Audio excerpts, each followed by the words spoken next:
Operation Wonder Weapon, Book 1, Chapter 14.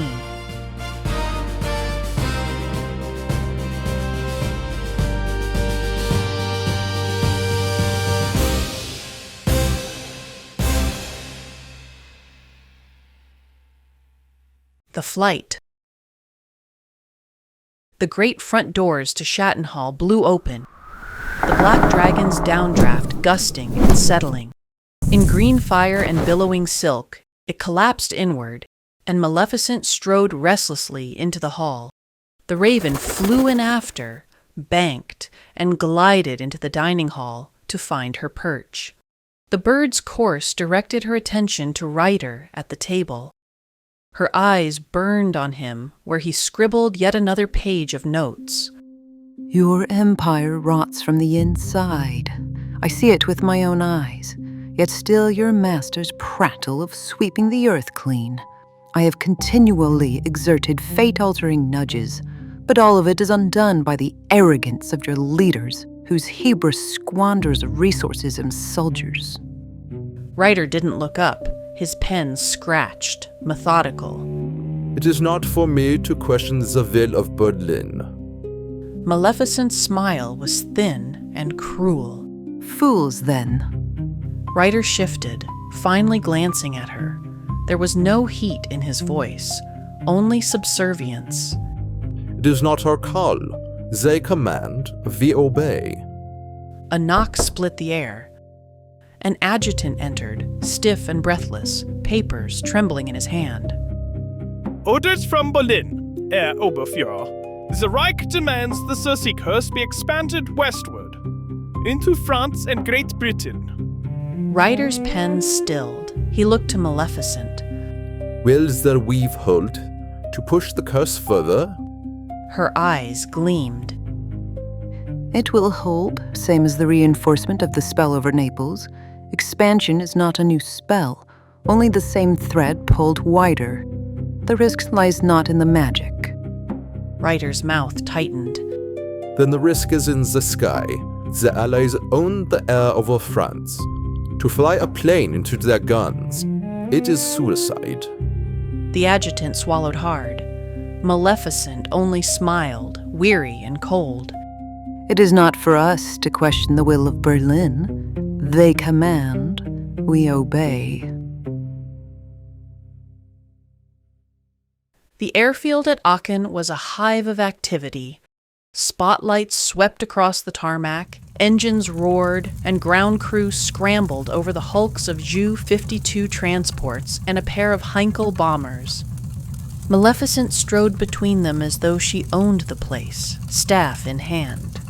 Soldiers parted in uneasy silence. None dared speak to her. Ryder walked beside her, gloves clasped behind his back. His expression one of faint distaste. This is premature. The Allies are scouring every approach. With Naples, they learned. The Russians lose potency by the day. If we attempt a broadcast now, it will achieve nothing but to draw fire.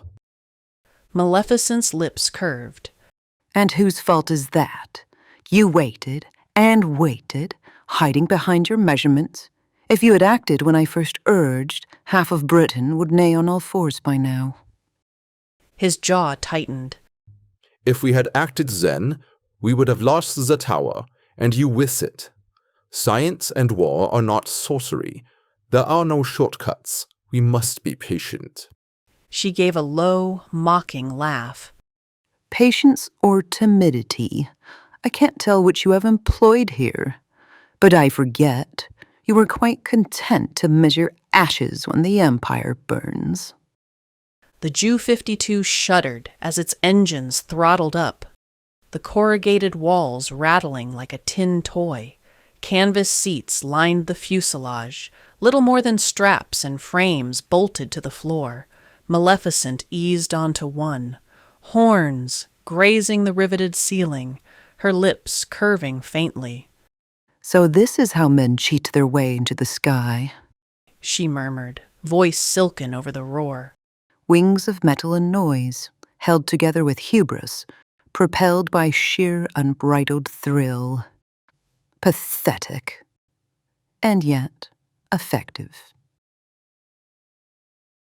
For a time, there was only the steady drone of engines and the faint creak of the fuselage. Ryder sat stiff-backed, notebook open on his knees even here, pencil scratching in steady lines. Maleficent stared out the window at the rolling clouds, the faint line of moonlight on the horizon. Then the sky erupted. Tracer fire lanced from above, carving orange streaks across the dark. The bomber shuddered as shells tore through its wings. Men shouted, scrambling for the mounted gun. Spitfires! The pilot screamed, fighting the yoke. The plane pitched, groaned, dropped. The Ju-52 shuddered as tracer fire stitched across its flank. From the windows, Ryder saw the Allied formation cutting through the clouds like a migrating flock. Bombers droning eastward, their escorts already peeling off to tear the crippled German transport apart. Cannon shells tore into the fuselage. One engine coughed smoke, another spat flame. The airframe shuddered like it would come apart in the next dive. Hold course! Ryder barked, but the crew were already panicking, fumbling at parachutes. Ryder gripped the seat, jaw clenched, eyes cold, but his lips moved, a breathless murmur only he could hear. Oblivion, judgment, both were intolerable. Yet here he was, staring both in the face. The engines coughed, flames licking along the fuselage. We're going down! The co-pilot shouted. The escorts roared in again. This time, Maleficent's lips curled into something like a smile. She pushed past the panicking crew, seized the lever, and threw the hatch open. Without hesitation, she lunged out of the plane. Her body blurred, stretched, split. Horns spiraled skyward, wings unfurled with a crack of leathery thunder. In an instant, her dragon bulk arced and climbed skyward. She latched to the top of the wounded aircraft, claws biting into steel. The Allied fighters broke formation at the sight, guns blazing, but the dragon roared fire into their path. A Mustang tumbled, trailing smoke. The others scattered, unwilling to dive through the unnatural inferno. With her vast wings beating against the slipstream, she heaved the Ju upward, guiding its failing engines. The plane groaned, straining against gravity, but her strength kept it level. Fire and smoke streamed behind them in a ragged tail.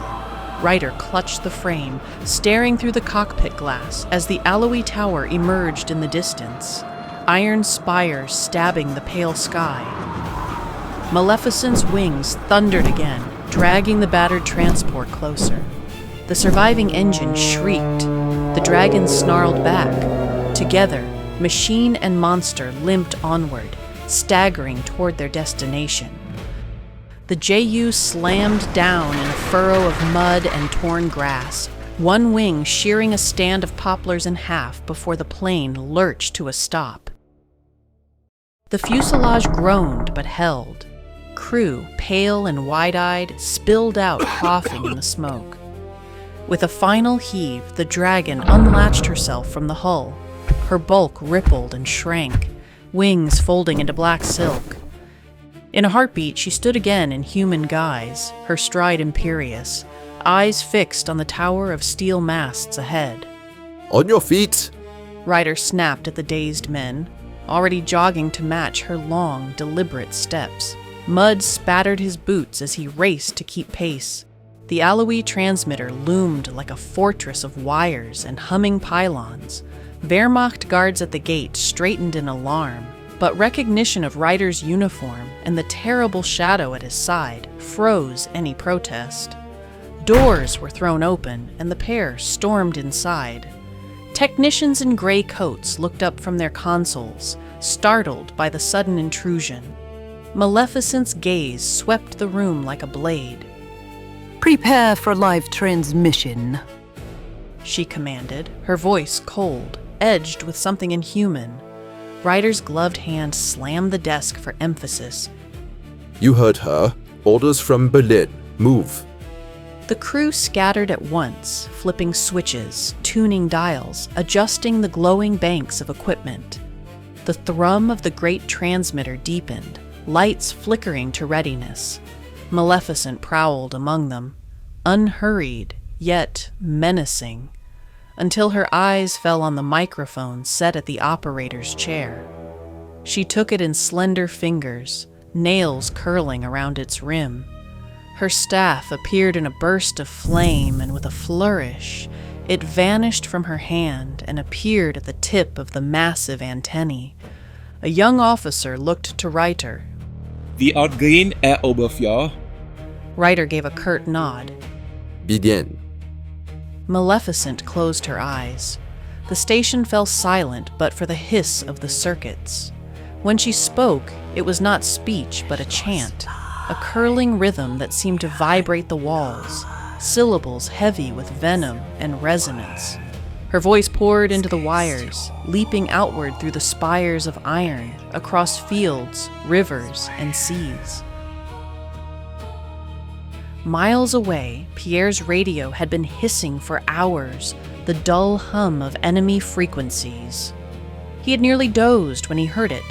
The voice, not a voice, but a chant, curling and wrong, pouring through the static like smoke. His blood ran cold. This was it. He scrambled for his satchel, fingers fumbling over wire cutters, charges, maps. But before he could stand, fire lanced through his chest. He staggered, crying out, clutching his ribs as if his own bones were trying to split. His hands shook, nails scraping the tabletop. The curse, it had reached him. Gasping, he seized the radio, lifted it high, and smashed it against the stone floor. The set cracked apart in a spray of glass and metal. The voice cut off, and the transformation ebbed, half-born, leaving his body seized in mismatched agony.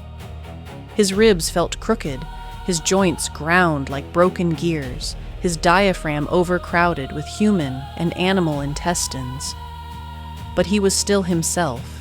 He forced breath through clenched teeth, slung the satchel over his shoulder, and staggered to the barn. His motorbike waited, hidden beneath straw. With a kick, it roared to life. Every bump in the road was torture, but he leaned into it, grimacing against the wind. He knew what he had to do. The alloy tower loomed ahead, its iron masts glinting like a crown of thorns against the night. At a farmhouse on the edge of the valley, he abandoned the motorbike and dragged out the old bicycle he had stashed weeks ago. The effort burned in his thighs, but he pushed on, weaving through hedgerows toward the tower. The generator house would be his target. Without it, the curse could not spread. He gripped the satchel tighter, one man against the Reich, against the devil herself. His breath hitched with pain, but he pressed on into the dark. Pierre ditched the bicycle in the ditch and dropped to his knees. His legs no longer obeyed him properly, jerking in mismatched spasms. Every step was agony. So he crawled, one elbow, one knee, dragging himself through wet grass, his breath harsh in the night air. Ahead, the generator house glowed dimly, a squat concrete block with fuel drums stacked along its side. 2 Wehrmacht sentries paced lazily at the door, rifles slung. Pierre pressed flat, waiting, moving only when their boots turned. He inched closer, mud caking his clothes, until he lay in the shadows of the fence. His hand found the knife at his belt. The first guard never saw him, a sudden shadow rising from the ground, blade flashing across his throat. The second turned at the wet gurgle, fumbling for his rifle, but Pierre slammed into him with all the weight of his broken body, driving the knife under his ribs. Both men collapsed soundlessly into the grass. Shaking, Pierre dragged himself inside. The generators throbbed, pistons hammering, the smell of oil and hot iron filling the cramped space. He tore open his satchel, yanking free the charges. Hands trembling, he strapped them to the fuel tanks, set the timer, and staggered back. He didn't run so much as stumble, forcing his legs to move. Every joint screamed. Then the night split open. The generator house erupted in fire, a column of flame tearing skyward. The ground leapt under Pierre's feet, the blast slamming him into the dirt. Windows shattered in the main hall. The great hum of the transmitter died in an instant, plunging the tower into silence. Inside, Maleficent's chant, cut off mid-note, collapsed into silence as if a cord had been severed. The lights flickered once, then died, leaving only the dim glow of emergency lanterns. Maleficent lowered the microphone slowly, her breath sharp and ragged, as if she had run a great distance. The power she had built within herself clawed for release, coiling through her veins like fire. Her lips peeled back in a hiss. Who dares? A tremor still shook the floor. Dust drifted from the ceiling beams. Ryder, untouched by her fury, smoothed his gloves and tilted his head slightly. That was no fault of the equipment, he murmured, his voice quiet, almost curious. Sabotage. The generator house, I would wager. He gestured lazily to the nearest technician. Go. Confirm. The man scrambled out, returning minutes later, gasping. OWW, the generators are destroyed. Explosion. A saboteur. Caught under the grounds. He could not flee.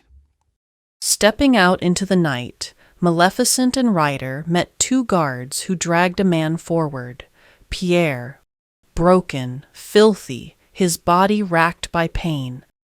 His legs buckled as they shoved him down. He sagged against the ground, eyes glazed, chest heaving, like every breath was a battle. One of the soldiers jabbed him with a rifle butt. Vermin. We should finish him now. Ryder knelt gracefully, his face a mask of polite interest.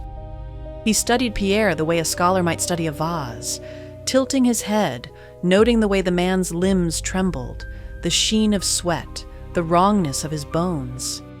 You hear me, don't you? Ryder said softly. You were warned what this work would cost you. Yet here you are, a brave act, but unfinished. He straightened, his coat immaculate, even in the gloom. To the guards he said almost gently, No, do not shoot him.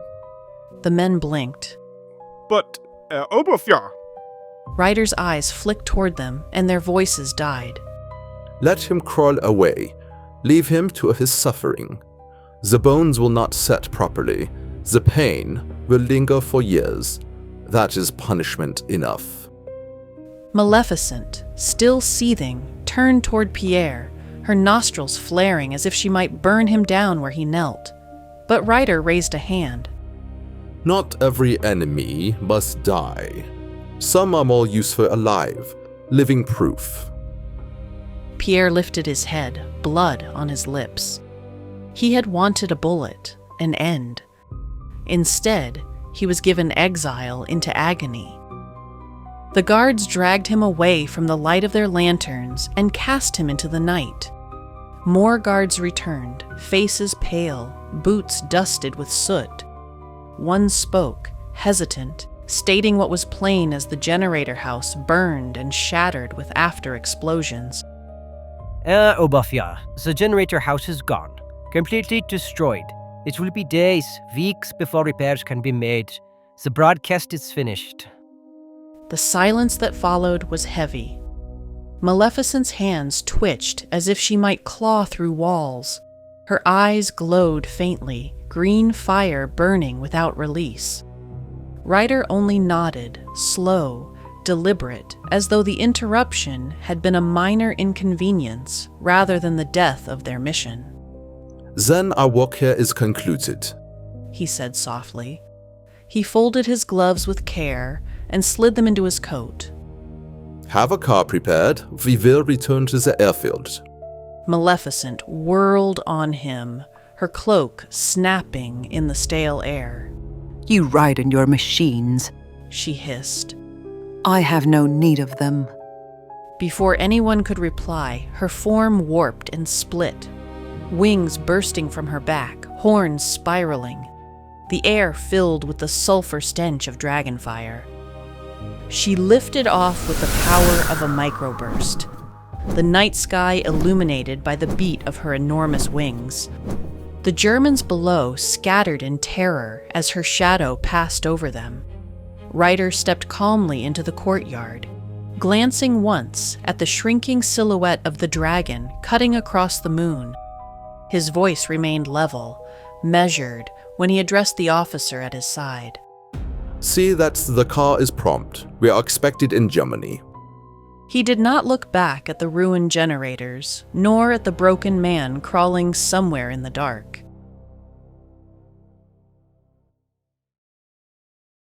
Telegrams rattled into London like hail, each one carrying fragments of the same message, another broadcast. Circe's curse spreading again. Across the Channel in Great Britain, below the earth in Whitehall's underground war rooms, the air was thick with cigarette smoke and anxious voices. A major stood over the operations table, relaying reports. Confirmed incidents in Normandy, Brittany, and across the Channel, southern England, Kent, and Sussex. People in dozens of villages affected. Several civilians with partial transformations. Horse ears, tails, fur growth. Nothing like Naples, but enough to prove it was no accident. The room murmured, pens scratching. A field doctor's message was read aloud. Tinctures administered in advance prevented full onset in several companies. Symptom relief successful. Advise further production and distribution. Another officer noted, The purge of contaminated rations has slowed the spread dramatically. Without the supply line seeded, the effects are much slower. For a moment, there was relief. The measures had worked. The sabotage at Alois had prevented a catastrophe. Instead of tens of thousands warped, as in Italy, only a few thousand scattered cases were confirmed. But the relief didn't last. Sir? An aide whispered, passing a note. The general unfolded it, his brow tightening. Bad news. The Chancellor's own niece afflicted in Sussex, and in Belgium, one of de Gaulle's officers. The murmurs swelled to alarm. It wasn't just peasants or farmhands. The curse had touched the influential. This will shake the public. Another officer said grimly. They'll demand answers, and so far we've none to give. A communications officer spoke up. In Naples, the command there has access to a magic practitioner. Soldiers who have lived through the curse and come out the other side. They can provide insight. Send for them, The general ordered. If the enemy can broadcast their nightmares into England, we'll need men who've stared the curse in the eye to tell us how to stop it.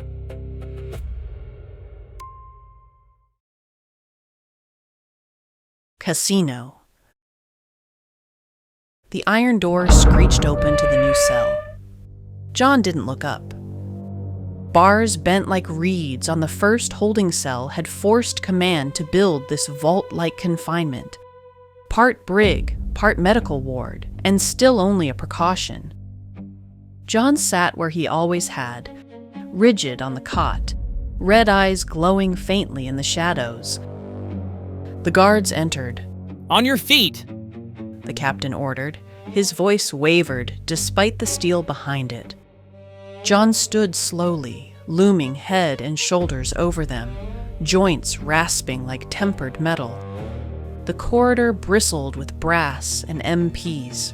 General staff watched from a distance, lips thin, as if proximity alone might stain them. In the center of the hall, resting on a heavy cart, lay the armor, the segmented plates of the war machine suit, dents hammered out, scorch marks still etched deep. One officer muttered, "Heaven forgive us." This order comes under Articles of Emergency Employment, the captain announced stiffly. Captain Zimmerman remains suspended pending review, but is released from medical confinement for temporary field assignment. The phrasing was cold, bureaucratic, the only kind that could justify what they were about to do. John's red gaze swept over them, unblinking. He walked forward without being prompted. Technicians moved in, but John stopped them with a raised hand. He donned the suit himself. Leather, plates, greaves, and at last the helmet sealed with a hiss. The visor flared. Captain Zimmerman, A general said, forcing the words out. You are redeployed to the casino sector. You will serve under orders. No more, no less. This is not reinstatement. The captain added quickly. Your status remains under review. John's head tilted, the plates in his neck grinding faintly. His voice came like hammered iron. This is Hesitation's bill. Casino, Anzio, you chained a weapon. And now you ask it to put out your fire. Silence settled like falling steel. Move him out. John strode toward the waiting trucks. Soldiers flattened against the walls to avoid his shadow. The war machine was loosed again, and every man watching knew even he wouldn't be enough.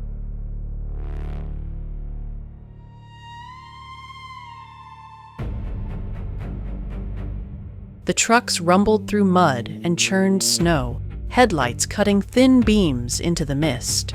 At the edge of the staging ground, a ragged company waited. The cursed, the freak platoon on probation. Tails swished, ears flicked. Muzzles gleamed in the lamplight. They stirred uneasily when the rear gate dropped. John stepped down. Armored, visor down, red eyes burning through the slit. The ground seemed to drum under his boots. A murmur rippled through the ranks. Some stared openly, others looked away as if eye contact might draw his wrath. To command, he was just another freak to add to the platoon. Ray was there among them, his snout lifting, tail giving a quick swat despite himself. John, he said, voice low but warm. Glad to see you out here with us. John turned his head slightly. The visor caught the light, a blood-red reflection. He didn't acknowledge, like it was beneath him. Ray's ears drooped, but he didn't let the sting show. He only nodded. An officer stepped forward, flanked by MPs. His voice rang with deliberate authority. Understand this. Captain Zimmerman no longer exists. You are a weapon. You will act only under direct order. You will not deviate. You will not command. You will obey. The cursed troops stiffened, eyes flicking between John and the officer. John said nothing. His gauntlets flexed once, then stilled. The officer went on, pointing toward the dark outline of the abbey far above. Your objective is the southern approach. The terrain is fortified, riddled with mines, craters, and machine guns. Every attempt so far has failed. You are to push until you break through, or until you are broken. Success will prove this company has a place on the line. Failure will bury you in the rubble with the rest. Silence fell, broken only by distant artillery thumping against the mountain. The officer turned, leaving them with the words hanging in the cold night air. Ray shifted closer, speaking softly so only John might hear. Whatever they call you, you're still my friend. John didn't look at him. He stood motionless, red eyes fixed on the shattered silhouette of Monte Cassino. For the cursed platoon, it was clear. Their test had begun. And John was the sharpest blade, but one that might cut them as easily as the enemy. The southern slope of Cassino rose like a wall. Terraced fields cut into ledges, each rimmed with stone walls now blasted into jagged teeth. The Germans had turned every vineyard terrace into a bunker, each linked to the next by trenches tunneled into rock. Machine gun fire could rake down from 3 angles at once, and mines littered the gullies where attackers might try to crawl. From above, the ruined abbey loomed like a crown of blackened stone, commanding every approach. Forward! The captain roared. The cursed platoon surged. Ray kept low, ears pressed flat, his rifle barking. But all eyes turned to the figure in their midst. The war machine moved like an iron storm. A step triggered a mine. The explosion threw him into the air, tore at his plates, filled the valley with dust. But he rose again, red eyes blazing, and advanced. He smashed bunkers with his gauntlets, tore steel doors from their hinges. He wrenched a mounted machine gun from the ground, crushing the weapon in his grip.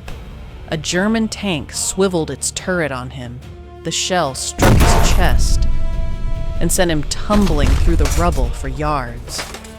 He staggered upright, armor scorched, dented, and charged again.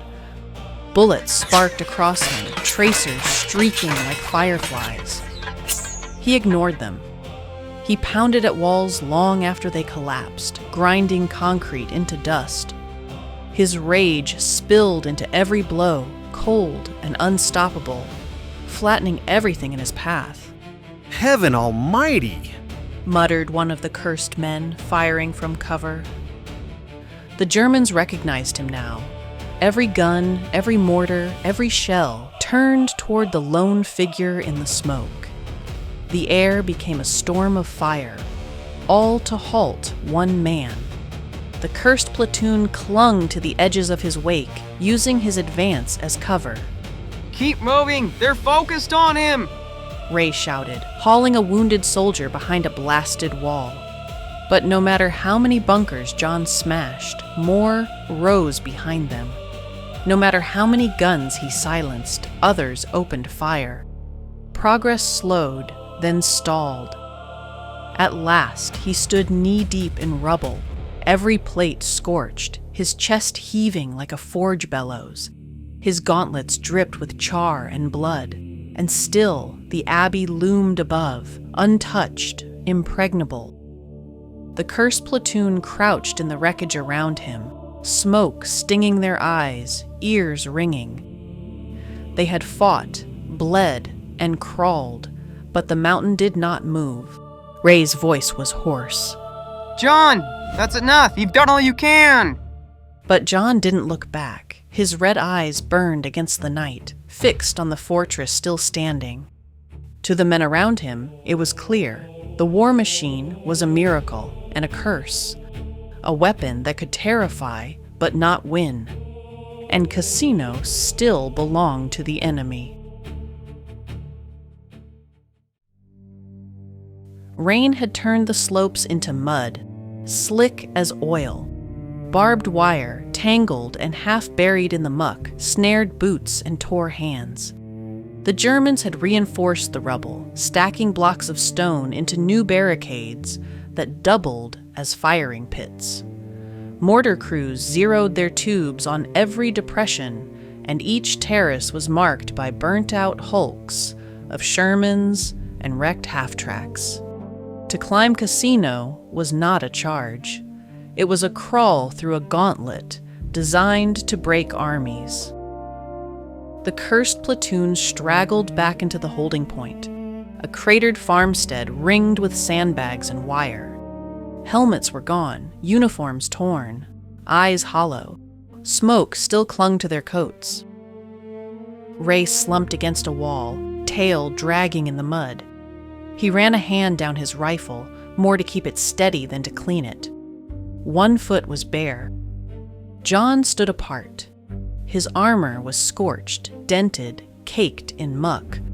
The red glow of his visor flickered faintly, dimmer than before, like coals cooling under ash. He said nothing, only stared toward the dark outline of Monte Cassino, still looming above. Ray's boot clutched in his hand. Ray swallowed, then pushed himself upright. He walked over, ears angled back, cautious. You did everything they asked, John, he said quietly. More than any man could. That fortress wasn't built to fall in a night. The visor turned slightly. The glow pulsed once, then steadied. It should have sufficed. Ray shook his head. It's not you, it's Casino. Nobody's breaking it. Not the Brits, not us, not anyone. John seemed to remember the boot in his hand and passed it over. If I had been unleashed sooner, Anzio would hold. Casino would already be dust. Every delay bleeds us because they restrained me. Ray didn't move to put on his boot. He just studied him, his voice gentler now. Maybe. Or maybe it's bigger than one man, even a war machine. The visor tilted back toward the Abbey. The glow stayed dim, steady but troubled. No, it can be done. I will do it. Ray opened his mouth, then closed it again. He knew anything he'd say would slide off the iron. So, he just stood there beside John, the night cold around them, and the mountain unbroken. By the third assault, the mountain itself felt alive. The ground was cratered into moonscape, crisscrossed with shell holes that filled with smoke and water. Germans had learned the war machine's pattern, and every path forward was seeded with explosives. Ordinary mines hidden in rubble, booby traps wired to broken walls, from their dugouts and hidden gun pits. The defenders waited, silent and patient, as if daring the attackers to take one more step into the jaws of no man's land. John went forward again at the head of the cursed platoon. Mines burst under him, artillery rained down, tanks spat fire. He fought as before, smashing bunkers, dragging men from burning trenches, scattering squads with his fists. But this time the Germans had learned. Their gunners tracked him with practiced calm, focusing their fire where the armor flexed. Mortars bracketed him, hammering from both sides. At the height of the chaos, a large shell struck square against his chest plate. The blast hurled him backward, the ground shaking with the impact. When he staggered up, the metal was split.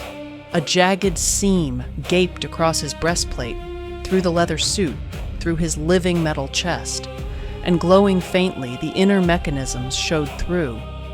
Ray saw it from cover, ears flat, eyes wide. John, your armor! John pressed a gauntlet to the breech, feeling the heat, the exposed mechanics grinding beneath. His visor burned brighter as he lurched forward again, striking with renewed fury. He crushed another nest, tore down a wall, fought until the slope was littered with wreckage. But again, the Abbey stood untouched.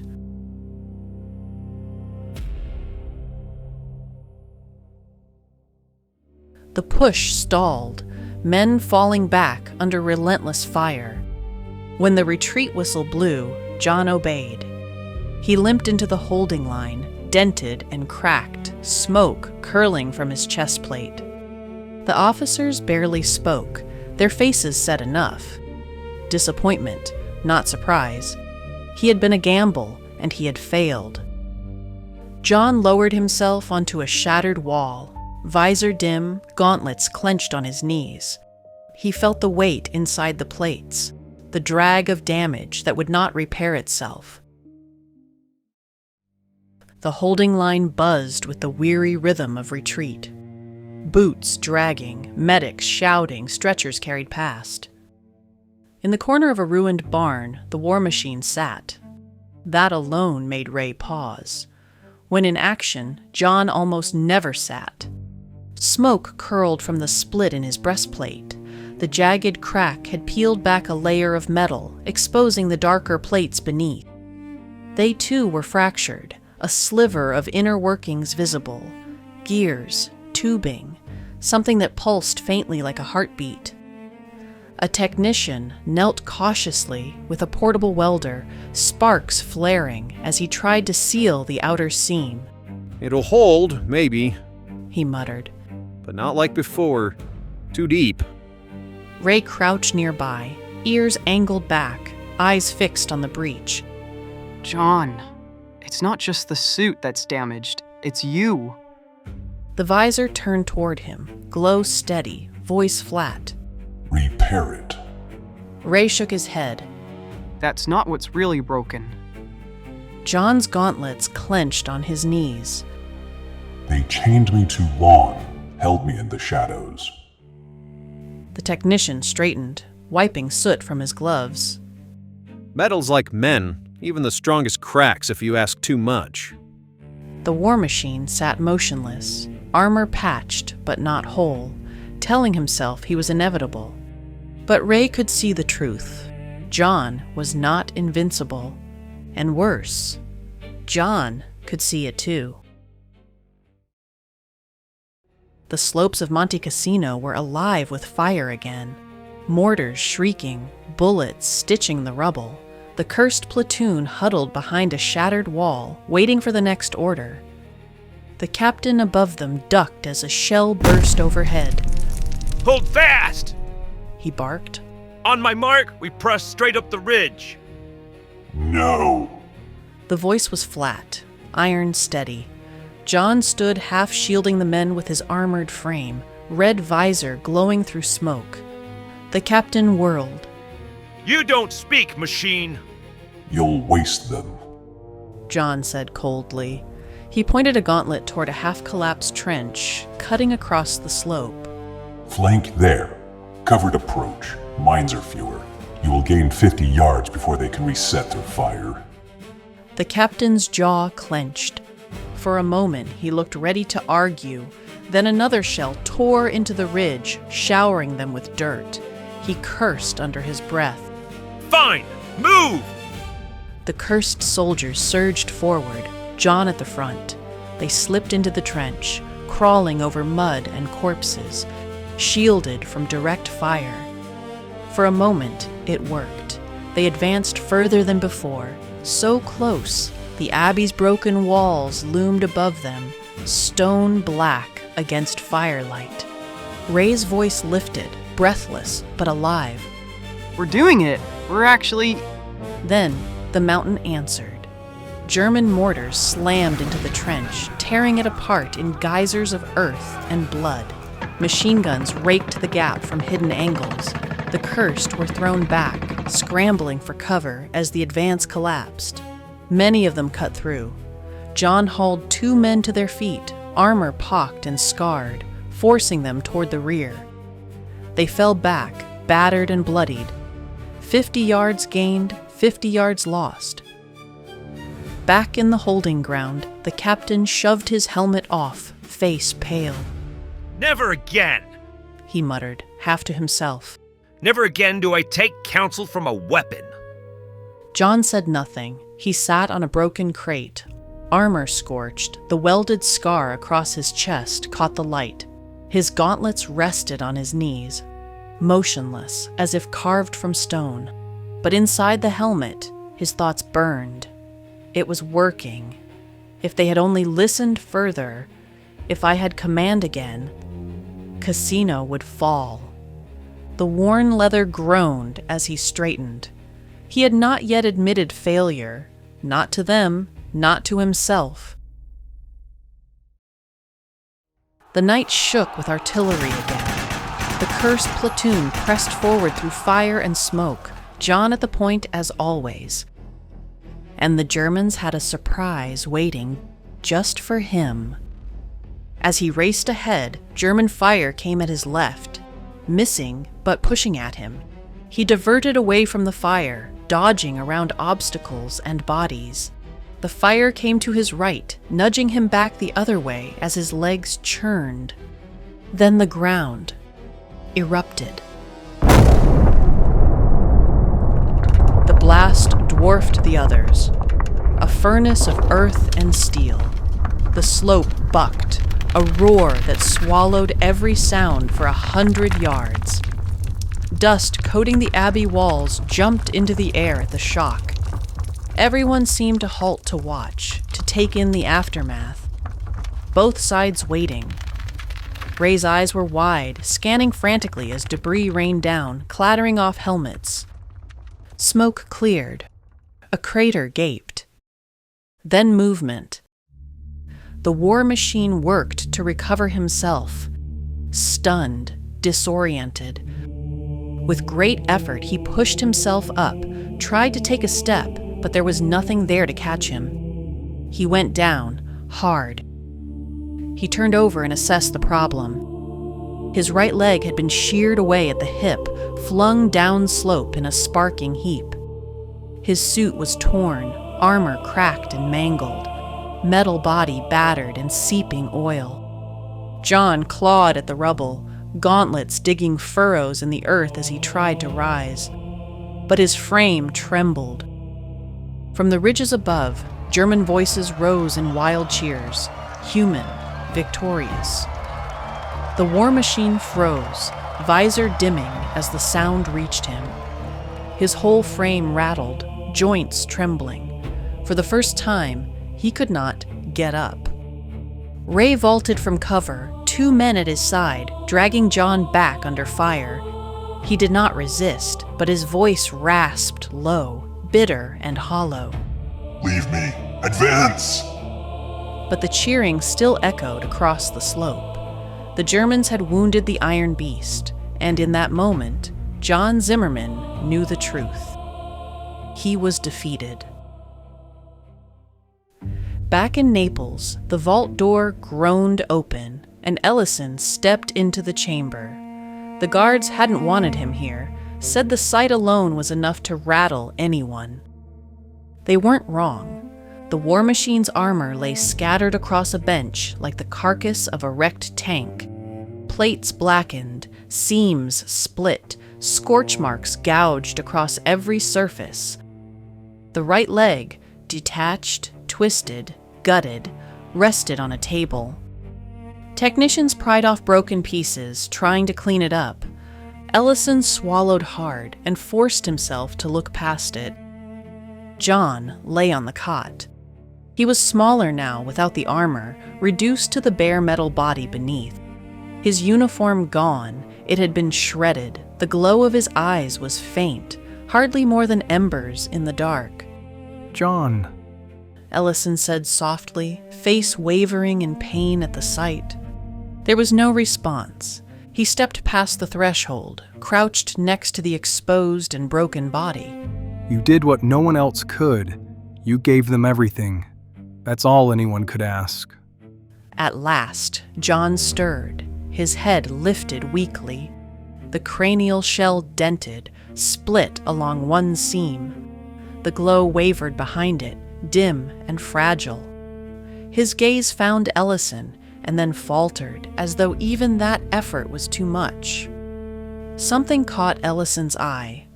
Flakes, fine as ash, were falling from John's chest to the cot. He looked closer. It wasn't debris. It was rust. Slow, inexorable. It spread across the seams of his body, crawling along arms and torso, gnawing at the cracks and dents. My heaven, Ellison whispered. John lowered his head again, shoulders sagging. The light faded further, a bare glow. He did not speak. Rust dusted the cot in a soft patter, a brown snow that would not stop. Ellison dared to lay a hand on John's arm, throat tight. The war machine looked not invincible, not inhuman, but pathetic, and Ellison had no words to pull him back.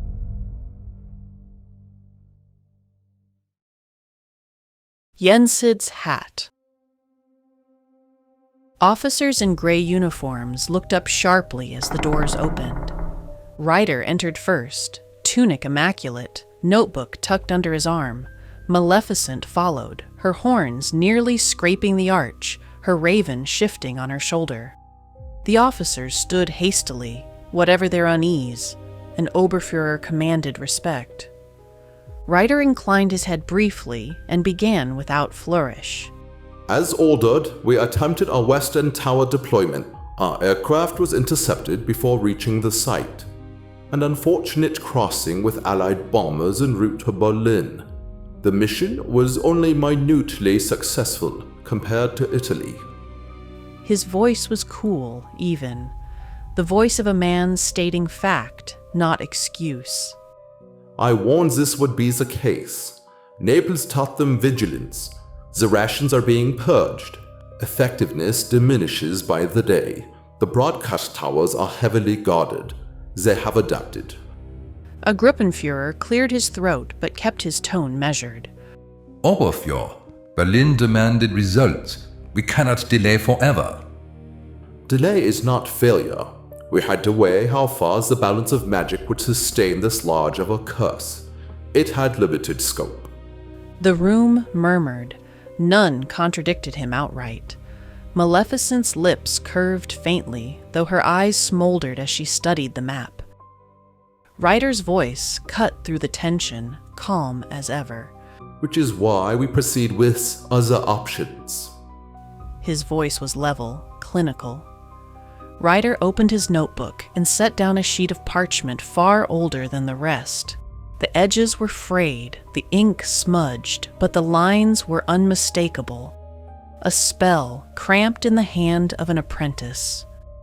The curse as deployed in Naples cannot be replicated as before. Several officers frowned, but said nothing. But there is another relic. He placed a sketch of the hat beside the parchment. The sorcerer's hat, amplifier of will, conduit of duplication, and we possess more than rumor. His gloved finger tapped the parchment. A page torn from the original grimoire, a duplication and automation incantation. Maleficent's eyes narrowed, her staff tapping once against the stone. A fragment? You would attempt sorcery with scraps? The hat without the sorcerer is like a sword without a warrior. It will turn in your hand. You need mastery, discipline. Ryder interrupted, calm as a scalpel. Discipline is repetition. Mastery is replication. The incantation provides the structure. The hat provides the force. Together, they will suffice. Her lips curved in a cold smile. Spoken like a child holding a gun. You will not command it, it will command you. The officers leaned forward, hungry. And what do you propose, Oberführer? One asked. Ryder's gaze flicked to the map of Italy. A panzer. Place it at Cassino or Rome. Strike it and it will not fall. It will multiply. Endless armor, endless fire. A ripple of awe swept the table. An invincible army, one officer whispered. Their eyes glittered with hunger. Ryder closed the notebook and parchment with clinical care. It is decided. The hat will be tested. Italy will be our proving ground. Maleficent turned away, her silence more damning than words.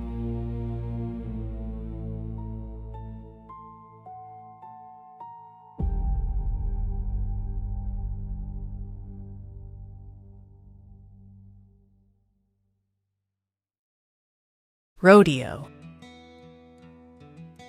The fairy godmother stood in the dusty yard of the trading post, the newly won lasso coiled in her gloved hands. Its braided rattlesnake skin gleamed faintly in the sun, an uncanny shimmer that made the ranchers whisper among themselves. A few children peeked around barrels, eyes wide. Word had spread that the strange old woman had tamed the ghost horse. She gave the coil an experimental shake.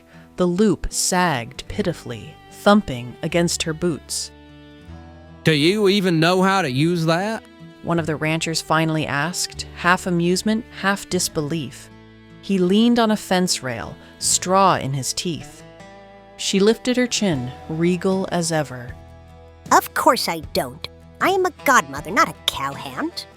A ripple of laughter rolled through the gathered hands.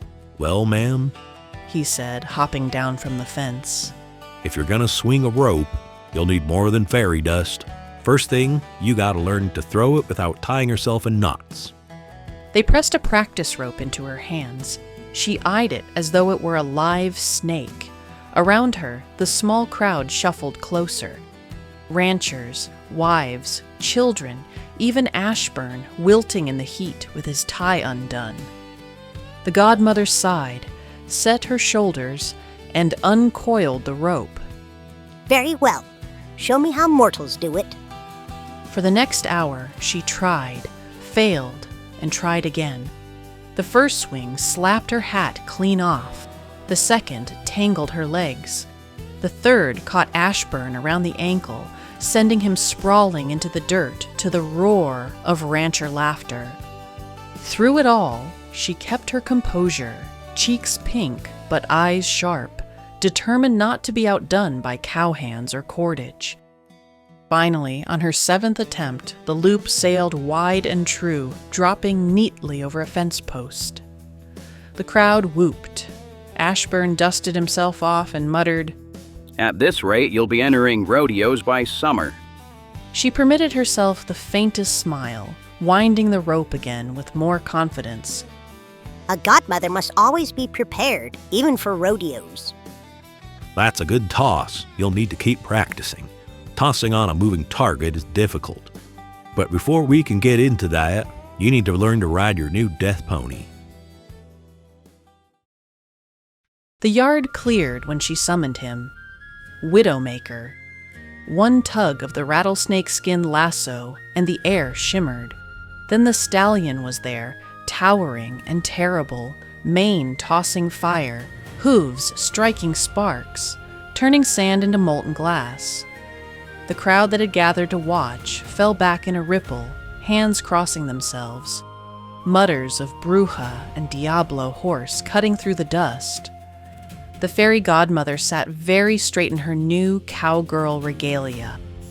Old jeans transfigured into weathered chaps, and a wide hat perched like a crown. She looked perfectly at ease until the mustang stamped and the ground shook. Even she swallowed once.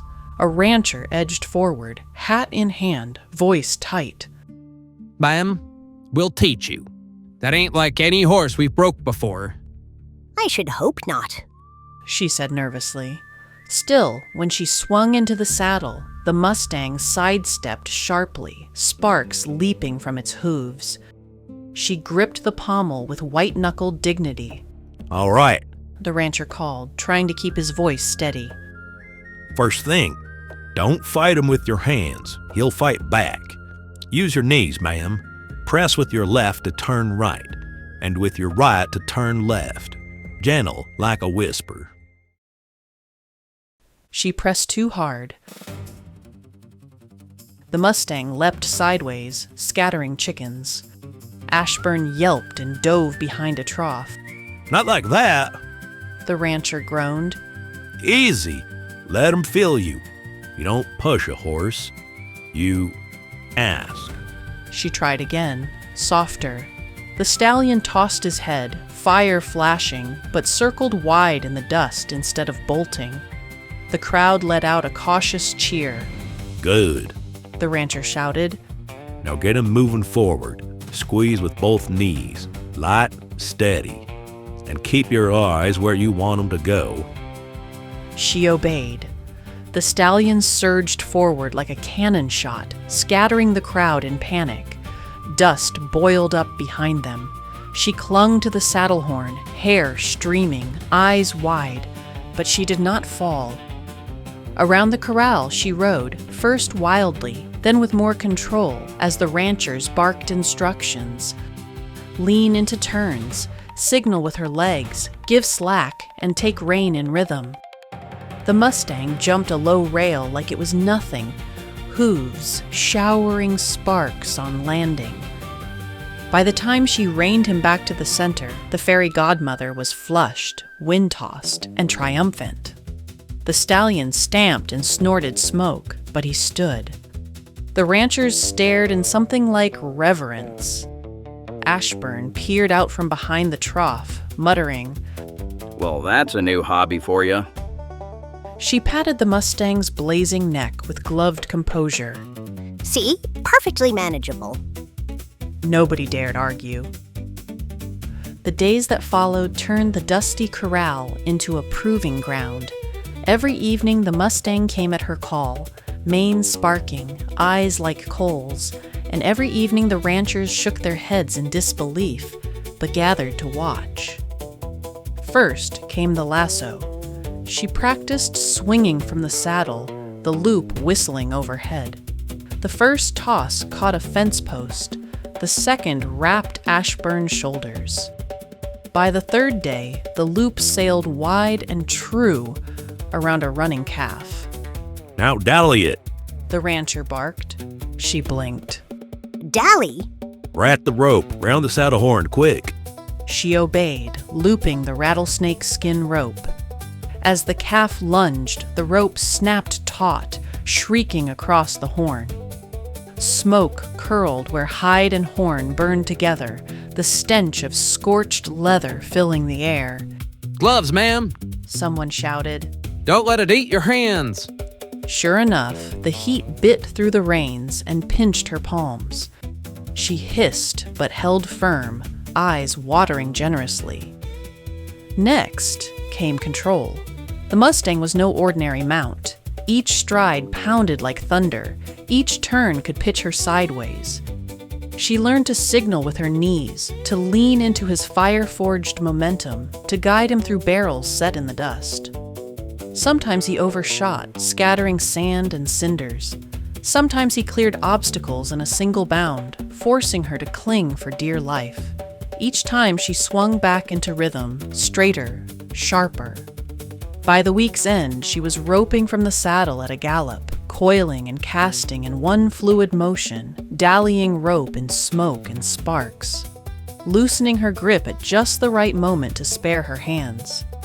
Ashburn, watching from a safe distance with dust in his hair and a permanent squint, muttered to no one in particular.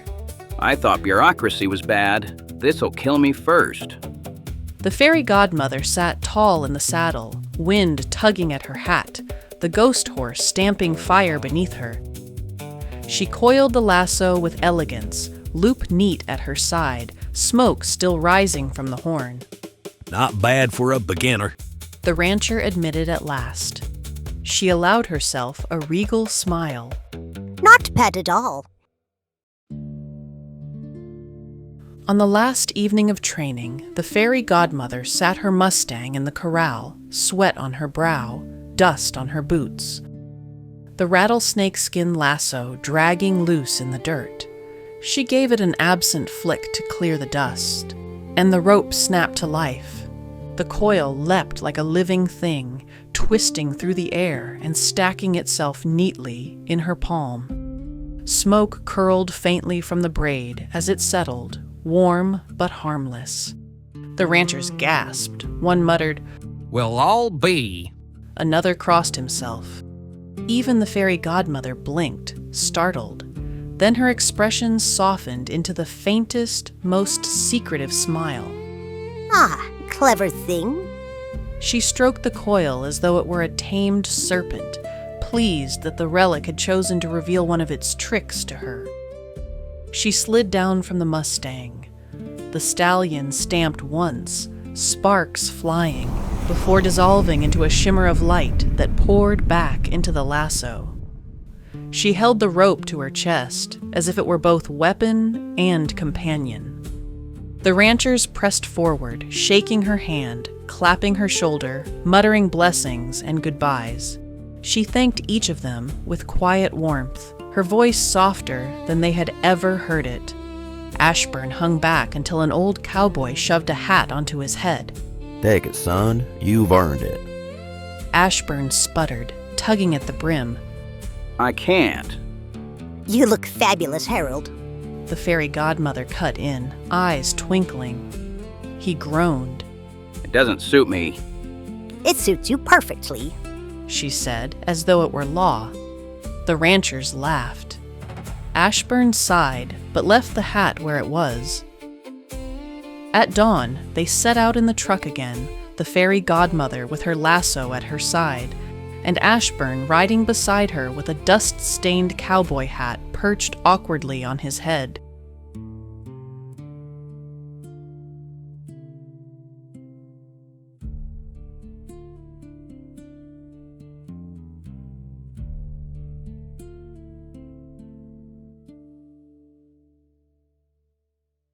dissection. The iron dungeon of Shattenhall was colder than usual. Lamps repositioned into a stark halo over the table. A steel tray gleamed with instruments. Scalpel, clamps, bone shears. The aides wore aprons and masks, their movements brisk and clinical, like surgeons preparing for theater. The blue fairy was strapped down on the table, silver cuffs tight around wrists and ankles, her breath coming shallow. Her wings trembled against the cold surface, panes of living glass shimmering faintly despite the iron-dimmed air. Ryder entered, notebook under one arm, gloved hands folded neatly. Today, he looked like a medical doctor, not an archaeologist. Light requires a vessel, he said calmly. These structures are the vessel. To know them, we must separate them. Her voice shook. You call it study. It is mutilation, desecration. He inclined his head, expression blank. Objectivity has no reverence. That is its virtue. He selected the scalpel. The blade caught the lamp's glow, a sharp white spark in the dim. Without hesitation, he set the edge to the base of her wings. The aides gathered close, some with notes, some to assist, holding cotton swabs and forceps. She stiffened, an agonized grating sound escaping her throat, not a scream, but a whimper like shattering glass. The scalpel cut again, slow, deliberate.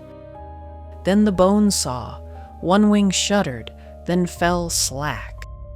The other followed, light leaking from the veins, life itself draining out. Ryder lifted them with gloved hands, examining the filigreed structure. Up close, they glowed faintly, crystalline veins threaded with starlight. He turned them, held them against the lamp, measured the span. Composition, translucent, filamentous, strength disproportionate to size. He murmured, the aide's pen scratching. The guards averted their eyes as he pinned the wings to a prepared frame, stretching them taut as if mounting butterflies.